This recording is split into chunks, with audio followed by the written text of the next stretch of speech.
அனைவருக்கும் மைந்தனை வணக்கங்கள். முக்கியமாக வந்து நிறைய பேர் இப்போ பயிற்சிக்கு வந்துட்டு இருக்காங்க. கழுது சம்பந்தமான பயிற்சிக்கு கழுது எப்படி வளர்க்குறது, எப்படி வந்து ஒரு பிஸ்னஸாக ஒரு வியாபாரமாக இப்படியெல்லாம் கொண்டு போக முடியும் அது தெரிஞ்சுக்கிறதுக்காக நிறைய பேர் வராங்க. நிறையா ஈவன் டாக்டர்ஸ் வராங்க, நிறையா ஈவன் யூத்ஸ் எல்லாம் வராங்க. 2 days 5 days எல்லாம் தங்கியிருந்து அதை வந்து கற்றுட்டு போகிறாங்க. இன்றைக்கி நம்ம என்ன பண்ணலாம் அப்படின்னா, ஒரு தம்பி வந்து ராஜபாளையம் பக்கத்துலேருந்து வந்திருக்காப்புல. ஃபைனல் இயர் ஸ்டூடெண்ட்ஸ் தான். அவருக்கு வியாபாரம், ஒரு தொழில் முனைவராக அவருக்கு ஒரு வியாபாரம் பண்ணுறதுக்கு அவருக்கு நிறைய ஆர்வம் இருக்குது. அவங்க வீட்டில் சண்டை தான் போட்டுக்கிட்டு நான் இதுதான் பண்ணுவேன் அப்படிங்கிற மாதிரி இங்கே வந்து 2 days வந்து இருந்திருக்காரு. அவர்கிட்ட நம்ம வந்து பேசலாம். இன்னைக்கு எப்படி இருந்துச்சு, 2 நாள் என்ன மாதிரி இருந்துச்சு, என்ன மாதிரி அவர் கற்றுக்கிட்டாரு, இங்கே இருக்கவங்க என்ன மாதிரி அவங்களுக்கு உதவி பண்ணாங்க, இருக்கிற இடம் எப்படி இருந்துச்சு, சாப்பாடு என்ன மாதிரி இருந்துச்சு, எல்லாத்தையும் அவர்கிட்ட கேட்டு நம்ம தெரிஞ்சுக்கலாம். உள்ளவங்க போகலாம். தம்பி வந்து பார்த்தீங்கன்னா ராஜபாளையம் பக்கத்தில் வந்து ஊர் வந்து வராப்புல. ஒரு ஃபைனல் இயர் தான் காலேஜ் படிச்சுட்டு இருக்காப்புல. இருந்தாலும் அவருக்கு தொழிலில் வந்து ஒரு தொழில் முனைவர் ஆகணும், ஒரு பிஸ்னஸ் பண்ணணும் அப்படிங்கிறது ரொம்ப ஆர்வம். ரொம்ப சந்தோஷம். இங்கே ஐந்தனை பண்ணிக்கிற நாள் வந்திருக்கீங்க. எப்படி இருந்துச்சு இந்த அனுபவங்கள்? எப்படி இருந்துச்சு? கலையை பற்றி நிறையா தெரிஞ்சுக்கிட்டேன். அதை எப்படிலாம் மெயின்டைன் பண்ணணும், அதுக்கு என்னென்ன சாப்பாடு கொடுக்கணும், எல்லாமே ரொம்ப தெளிவாக சொல்லி கொடுத்தாங்க. அது மட்டும் இல்லாமல் இந்த தொழிலை எப்படி நம்ம முன்னேற்றலாம், என்னென்ன பொருள்லாம் இன்னும் எக்ஸ்ட்ரா செய்யலாம், கழுதை பால்லேருந்து கழுதை லத்திலேருந்து என்ன செய்யலாம்னு சொல்லி கொடுத்தாங்க. அது ரொம்ப யூஸ்ஃபுல்லாக இருந்துச்சு. அது மட்டும் இல்லாமல் இங்கே உள்ள ரூம் ஃபெசிலிட்டிஸ், சாப்பாடு எல்லாமே நம்ம வீட்டில் இருக்கிற மாதிரி ரொம்ப கம்ஃபர்டபுளாகவும் இருந்துச்சு.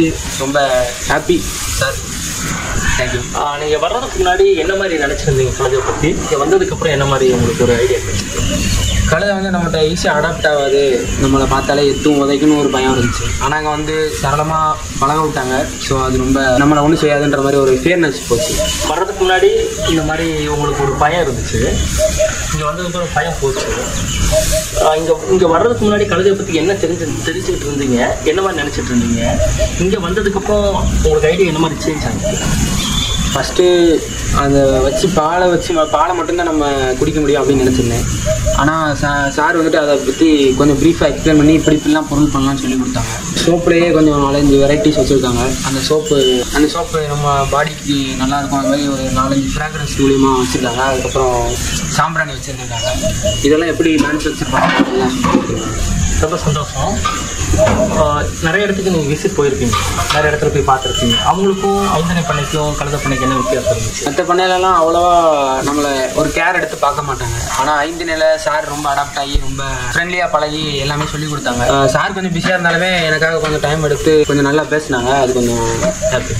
கூட மற்றவங்களும் என்ன மாதிரி உங்களுக்கு உதவி பண்ணாங்க? இங்கே இருந்த மற்றவங்க தனியவங்க அது சொல்ல முடியல. அவங்க எல்லாருமே நான் என்ன ஒரு கேள்வி கேட்டாலுமே அதுக்கு கொஞ்சம் சடைக்காமல் சிரிச்சுக்கிட்டே பதில் சொல்லுவாங்க. அப்படி தான் ஐந்தனில் இருக்காங்க. எல்லாருமே ரொம்ப பீஸ்ஃபுல்லான மைண்ட் செட்டில் இருக்காங்க. அவங்களோட ஃபியூச்சர் ஐடியா என்ன? என்னோட ஃபியூச்சர் ஐடியாஸ் எல்லாமே நம்ம ஒரு பண்ண ஆரம்பித்து அதில் வந்து நிறையா பொருள் தயாரித்து அதை விநியோகம் பண்ணலான்னு ஒரு ஐடியா இருக்குது. ஸோ அதுக்காக ஒரு எக்ஸ்பீரியன்ஸ் கெயின் பண்ணுறதுக்காக தான் நான் வந்தேன். இதை பற்றி நீங்கள் வீட்டில் இதெல்லாம் பண்ண போகிறேன் அப்படின்லாம் சொல்லும்போது என்ன மாதிரி உங்களுக்கு எதிர்ப்பு வந்துச்சு? இப்போ அதெல்லாம் மீறி எப்படி இந்த பயிற்சிலாம் வந்துருக்கு இந்த வயசுலேயே, ஒரு 19 வயசுலேயே? ஃப்ராங்காக சொல்ல போனால் வீட்டில் பண்டைய காலத்தில் இவங்க தான் பார்த்தாங்க, நம்ம அதை பார்க்கக்கூடாது, எல்லாம் ஒரு உயிரினம் தான், நமக்கு எப்படி சம்பாதிச்சா என்ன, நம்ம ஒரு இந்த வழியில் போனால் நமக்கு ஒரு பீஸ்ஃபுல்லான மைண்ட் செட் கிடைக்கும், ரொம்ப அமைதியாகவும் மன நிம்மதியோடு இருக்கும். அதுக்காக இதை சூஸ் பண்ணுவோம். பல எதிர்ப்புகள் மீறி இது பண்ணணும். ரொம்ப சந்தோஷம். உண்மையாலுமே தென் மாவட்டங்களில் வந்து உங்களுக்கு தெரியும், தம்பி சொன்ன மாதிரியே வந்து ஒரு குறிப்பிட்ட மக்கள் தான் வளர்த்துட்டு இருந்தாங்க.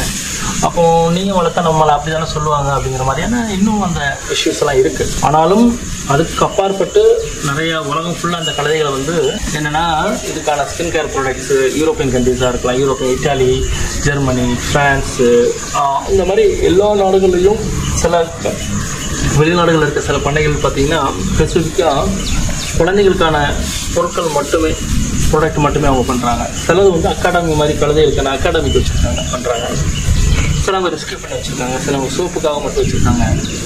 சின்னது இன்னொன்று அந்த ப்ரீடிங்காக சில அமைப்புகள் இருக்குது. அப்படிங்கும்போது வெளிநாடுகளில் வந்து இதை நிறையா பண்ணிகிட்டு இருக்காங்க. அப்படிங்கும்போது வாய்ப்புகள் வந்து அதிகமாக இருக்குது. முக்கியமாக என்ன மாதிரி தம்பி மாதிரி ஒரு சின்ன வயசுலேயே ஒரு என்டர்பிரனராக ஒரு தொழில் முனைவர் வரும்பொழுது இந்த தொழில் நல்லபடியாக அந்த கழுதைகளும் நிறையா உற்பத்தி ஆகும், இனப்பெருக்கம் அதிகமாகும். இதில் புதுசாக தொழில் முனைவர்கள் வந்து நிறைய பேர் வர்றதுக்கான வாய்ப்புகள் இருக்குது.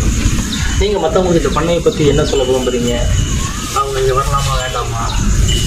கண்டிப்பாக வாங்க.